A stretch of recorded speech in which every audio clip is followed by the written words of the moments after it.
자, 이번에는 조국혁신당으로 좀 가봐야 될 것 같은데, 성비 사건 때문에 지금 위기를 겪고 있는 조국혁신당이 지도부가 총사퇴를 하고 이제 비대위원장을 뽑아야 되는데, 지금 어제 당에서 당 비대위원장으로 조국 혁신정책연구원장을 추대하기로 했고, 내일 11일에 당무위원회 의결을 거쳐서 이제 확정을 할 예정인데, 사실 이거에 대한 우려 목소리가 굉장히 높은 것 같아요. 그러니까 당내에서 논의를 할 때도 조국 비대위원장으로 가야 된다, 아니다, 뭐 여러 가지 이제 논의 끝에 결과적으로 이제 조국 비대위원장으로 가는 걸로 결정을 한 건데, 일단 피해자 쪽에서는 조국 전 대표가 비대위원장이 되는 거에 대해서 굉장히 좀 부정적인 것 같거든요. 그러니까 이런 상황에서 사실은 조국 전 대표 같은 경우에는 11월에 전당대회에서 이제 다시 당대표로 가겠다라고 하는 그 큰 그림에서 사실은 더 빨리 이제 어떤 리더가 되는 하나의 그림이 다시 그려지는 거고, 그 다음에 거기서 사실은 당내 위기를 어떻게 극복할 것이냐 너무나 큰 과제가 주어졌는데, 이 상황 어떻게 보시고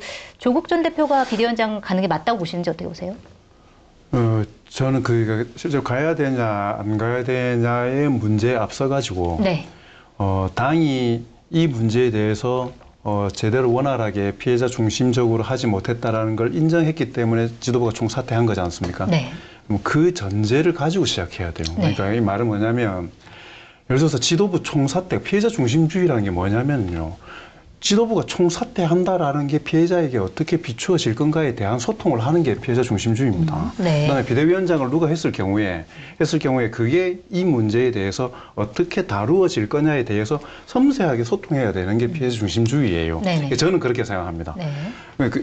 피해자가 실제로 피해를 입었냐 안 입었냐라는 이야기를 꺼낸과 동시에 이 문제는 달라져 있는 문제이기 때문에, 지금 저는 오히려 더 중요한 게 비대위원장을 하냐 안 하냐, 당의 입장에서는 가장 중요한 문제죠. 근데 아까도 이야기했던 것처럼 왜 비대위가 나와야 되냐라고 하는 근본적인 그 사안이 거기에서 발생한 거라면, 네. 비대위원장을 빨리 해서 수습한다는 개념보다 책임성 있는 사람들이 피해자분하고 빨리 계속 협의를 하고 소통을 해서 네. 당이 어떠한 입장을 취하고 어떻게 가는 것이 가장 이 문제를 해결하는 데 적정할 것이냐를 먼저 표현이 합의하고 네. 동의를 구하는 과정들이 제일 중요합니다. 네. 근데 이거를 그럼 뭐 당은 당이 할 일을 해야 되고 이 부분에 대해서는 이 부분대로 잘 수습하면 되지. 지금 이런 정도 상황으로 얽혀 있는 문제가 아니기 때문에 더더군다나 그렇거든요, 이게.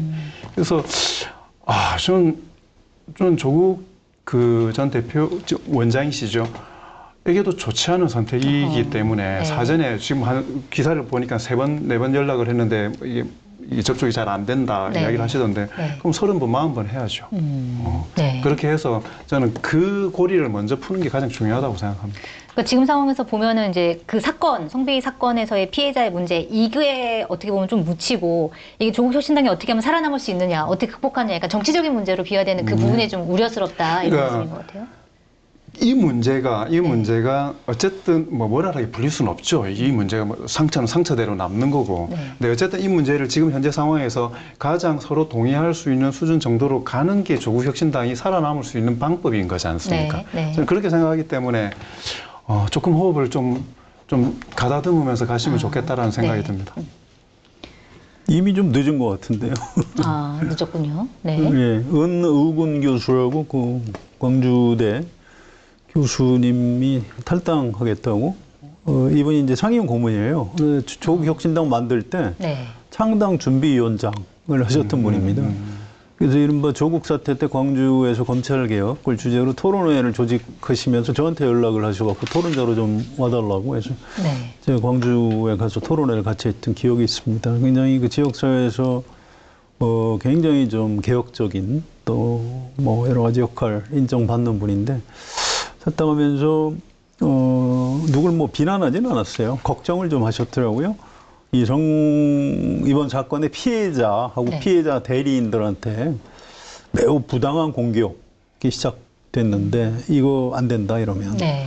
이 매우 그 잔인한 결과를 초래할 수 있다. 굉장히 위험하다. 이렇게 걱정하시는 말을 남기고 탈당을 하셨어요. 네. 그런데 이 조국 혁신당이 창당 준비위원장을 하셨던 분이 탈당을 했다 그러면 이 당의 그 텐트로 치면 가운데 그 기둥 볼트가 지금 부러지고 있는 겁니다. 이게 생각보다 사건의 파장이 커요. 네. 그래서 이건 조국 전 대표 비대위원장 맡을 때는 저는 아니라고 판단을 했는데 왜 의원들이 그렇게 다수 의견이 그냥 정면 돌파하자 이렇게 판단했는지 좀 잘 이해가 안 가고요. 네.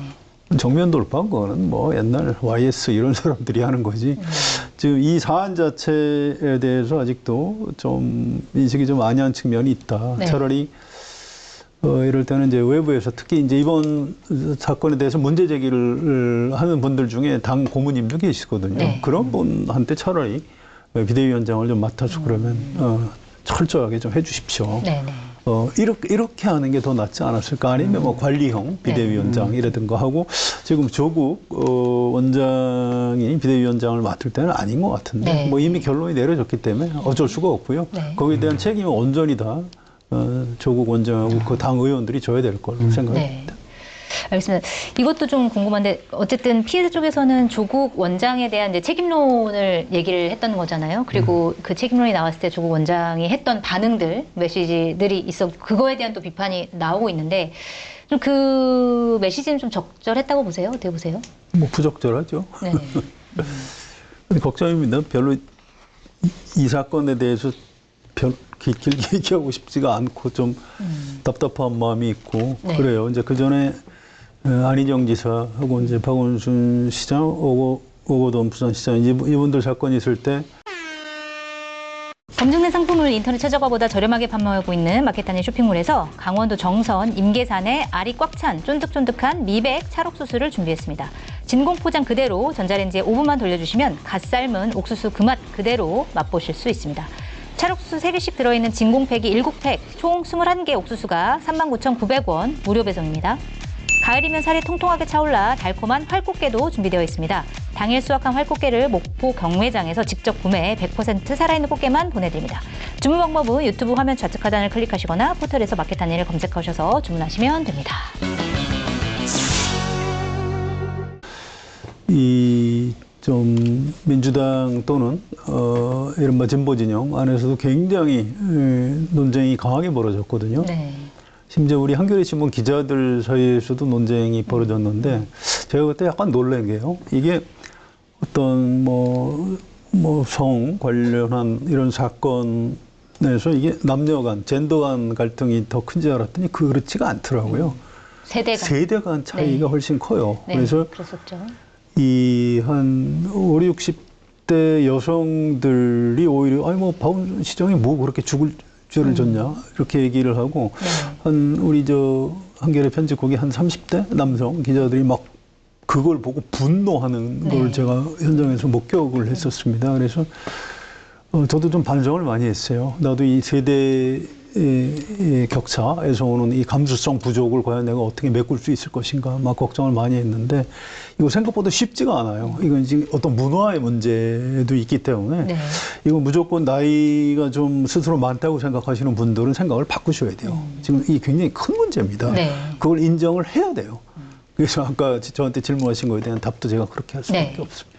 저는 조국혁신당이 정치적 무기에 대한 책임을 좀 져야 된다고 느끼셔야 된다고 생각하는데 지난 8월 31일에서 9월 1일 이틀간 광주 전남 쪽 조사를 저희가 한번 했었는데 조국혁신당과 민주당의 합당에 관련해서 질문을 했었습니다. 그러니까 광주 같은 경우에 지방선거 전에 합당했으면 좋겠다가 40.2%가 나왔어요.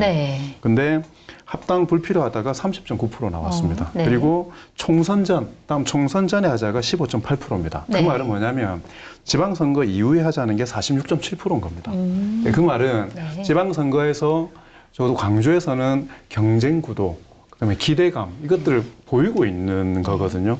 그래서 이게 이것 때문에 이걸 놓쳐서는 안 된다라는 조급함을 가져서 될 문제가 아니라 이 정도 중요하게 기대감을 갖고 있기 때문에 조금의 실수도 없이 바른 길을 잘 가야 된다라는 중압감을 사실은 느껴야 되는 거라고 생각을 합니다. 근데 제가 부분적으로 인용되는 거 전국조사에서 지금 광주 전남 거를 제가 말씀을 안 드린 이유가 너무나 미묘한 문제이기 때문에 이건 적어도 그래도 한 800샘플 정도 되는 거니까 제가 이게 말씀을 드리는 거고 이런 조사를 당에서라도 돌려보고 저희도 한번 해보겠지만 그런 추이들을 좀 보면서 이번 건들이 얼마나 많은 지지하시는 분들에게 실망을 안겨주고 있는 것인지에 대해서 좀 뼈저리게 느끼시는 게 중요할 거라고 생각합니다. 알겠습니다.